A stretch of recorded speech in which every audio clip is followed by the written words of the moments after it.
নমস্কার বন্ধুরা, শ্রী শ্রী রামকৃষ্ণ কথামৃততে তোমাদের সবাইকে স্বাগত জানাই। আজকে আমি রামকৃষ্ণ কথামৃত থেকে পড়ব দ্বিবিধা ভক্তি উত্তম অধিকারী ঈশ্বর দর্শনের উপায়। ঈশ্বর দর্শন তার কৃপা না হলে হয় না, এই অংশটি। তাহলে তোমরা সবাই সাথে থেকো। শ্রী রামকৃষ্ণ বিজয়কে বললেন, ভক্তি অমনি করলেই ঈশ্বরকে পাওয়া যায় না। প্রেমাভক্তি না হলে ঈশ্বর লাভ হয় না। প্রেমাভক্তির আরেকটি নাম রাগ ভক্তি। প্রেম অনুরাগ না হলে ভগবান লাভ হয় না। ঈশ্বরের উপর ভালোবাসা না এলে তাকে লাভ করা যায় না। আর একরকম ভক্তি আছে, তার নাম বৈধী ভক্তি। এতে জপ করতে হবে, উপোস করতে হবে, তীর্থে যেতে হবে, এত উপাচারে পুজো করতে হবে, এতগুলি বলিদান দিতে হবে, এইসব বৈধী ভক্তি। এসব অনেক করতে করতে ক্রমে রাগ ভক্তি আসে। কিন্তু রাগ ভক্তি যতক্ষণ না হবে ততক্ষণ ঈশ্বর লাভ হবে না। তার উপর ভালোবাসা চাই। সংসার বুদ্ধি একেবারে চলে যাবে আর তার উপর 16 আনা মন হবে, তবে তাকে পাবে। কিন্তু কারু কারু রাগ ভক্তি আপনা আপনি হয়, স্বতঃসিদ্ধ। ছেলেবেলা থেকেই আছে, ছেলেবেলা থেকেই ঈশ্বরের জন্য কাঁদে, যেমন প্রহ্লাদ। বিধিবাদীয় ভক্তি, যেমন হাওয়া পাবে বলে পাখা করা। হাওয়ার জন্য পাখার দরকার হয়। ঈশ্বরের ওপর ভালোবাসা আসবে বলে জপ তপ উপবাস। কিন্তু যদি দক্ষিণে হাওয়া আপনি বয়, পাখাখানা লোকে ফেলে দেয়। ঈশ্বরের ওপর অনুরাগ প্রেম আপনি এলে জপাদি কর্ম ত্যাগ হয়ে যায়। হরিপ্রেমে মাতোয়ারা হলে বৈধী কর্ম কে করবে?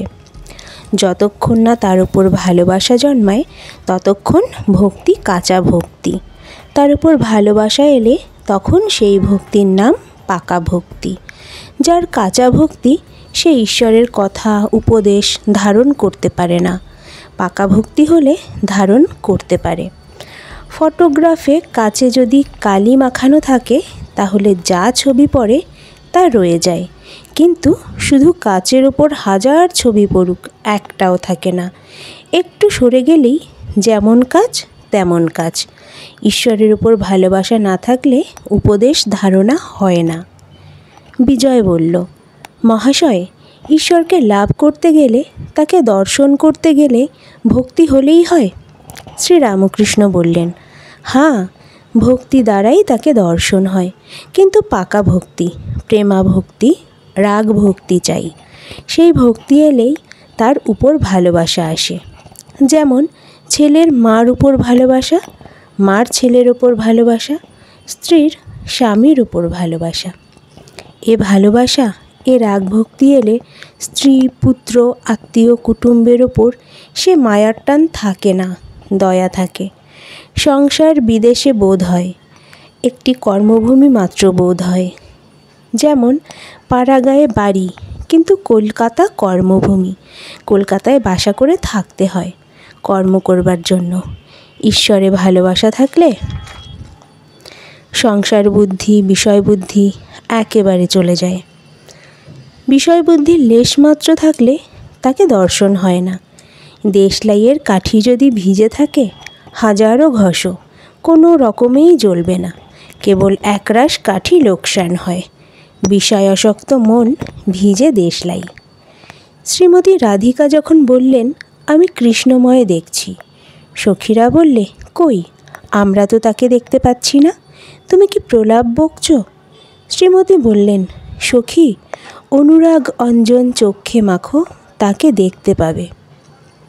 বিজয়ের প্রতি বললেন, তোমাদের ব্রহ্ম সমাজের গানেই আছে, প্রভু বিনে অনুরাগ করে যজ্ঞ যাগ, তোমার কি যায় জানা? এই অনুরাগ, এই প্রেম, এই পাকা ভক্তি, এই ভালোবাসা যদি একবার হয় তাহলে সাকার নিরাকার 2 সাক্ষাৎকার হয়। বিজয় বলল, ঈশ্বর দর্শন কেমন করে হয়? শ্রী রামকৃষ্ণ বললেন, চিত্তশুদ্ধি না হলে হয় না। কামিনী কাঞ্চনে মন মলিন হয়ে আছে, মনে ময়লা পড়ে আছে। ছুঁচ কাদা দিয়ে ঢাকা থাকলে আর চুম্বক টানে না। মাটি কাদা ধুয়ে ফেললে তখন চুম্বক টানে। মনের ময়লা তেমনি চোখের জলে ধুয়ে ফেলা যায়। হে ঈশ্বর, আর অমন কাজ করব না বলে যদি কেউ অনুতাপে কাঁদে, তাহলে ময়লাটা ধুয়ে যায়। তখন ঈশ্বররূপ চুম্বক পাথর মনরূপ ছুঁচকে টেনে লন, তখন সমাধি হয়, ঈশ্বর দর্শন হয়। কিন্তু হাজার চেষ্টা করো, তার কৃপা না হলে কিছুই হয় না। তার কৃপা না হলে তার দর্শন হয় না। কৃপা কি সহজে হয়? অহংকার একবারে ত্যাগ করতে হবে। আমি কর্তা, এ বোধ থাকলে ঈশ্বর দর্শন হয় না। ভাড়ারে একজন আছে, তখন বাড়ির কর্তাকে যদি কেউ বলে, মহাশয় আপনি এসে জিনিস বার করে দিন, তখন কর্তাটি বলে, ভাড়ারে একজন রয়েছে, আমি আর গিয়ে কি করব? যে নিজে কর্তা হয়ে বসেছে তার হৃদয়ের মধ্যে ঈশ্বর সহজে আসেন না। কৃপা হলেই দর্শন হয়। তিনি জ্ঞান সূর্য, তার একটি কিরণে এই জগতে জ্ঞানের আলো পড়েছে, তবেই আমরা পরস্পরকে জানতে পারছি। আর জগতে কত রকম বিদ্যা উপার্জন করছি, তার আলো যদি একবার তিনি নিজে তার মুখের উপর ধরেন, তাহলেই দর্শন লাভ।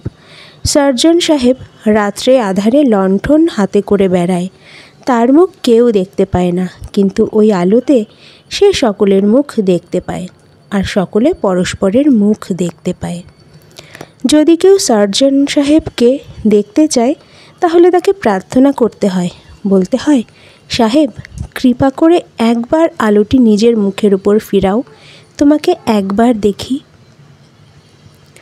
ঈশ্বরকে প্রার্থনা করতে হয়, ঠাকুর কৃপা করে জ্ঞানের আলো তোমার নিজের উপর একবার ধরো, আমি তোমায় দর্শন করি। ঘরে যদি আলো না জ্বলে, সেটি দারিদ্র্যের চিহ্ন। হৃদয়ের মধ্যে জ্ঞানের আলো জ্বালতে হয়। জ্ঞানদীপ জেলে ঘরে ব্রহ্মময়ীর মুখ দেখো না। বিজয় সঙ্গে ঔষধ আনিয়াছেন, ঠাকুরের সম্মুখে সেবন করিবেন। ঔষধ জল দিয়া খাইতে হয়। ঠাকুর জল আনাইয়া দিলেন। ঠাকুর অহেতুক কৃপা সিন্ধু। বিজয় গাড়ি ভাড়া নৌকা ভাড়া দিয়া আসিতে পারে না। ঠাকুর মাঝে মাঝে লোক পাঠাইয়া দেন, আসতে বলেন। এবার বলরামকে পাঠাইয়াছিলেন, বলরাম ভাড়া দিবেন। বলরামের সঙ্গে বিজয় আসিয়াছেন। সন্ধ্যার সময় নবকুমার ও বিজয়ের অন্যান্য সঙ্গীগণ বলরামের নৌকাতে আবার উঠিলেন। বলরাম তাহাদিগকে বাগবাজার ঘাটে পৌঁছিয়া দিবেন। মাস্টারও ওই নৌকায় উঠিলেন। নৌকা বাগবাজারের অন্নপূর্ণা ঘাটে আসিয়া পৌঁছিল। যখন বলরামের বাগবাজারের বাড়ির কাছে তাহারা পৌঁছিলেন, তখন জ্যোৎস্না একটু উঠিয়াছে। আজ শুক্লপক্ষের চতুর্থী তিথি, শীতকাল, অল্প শীত করিতেছে।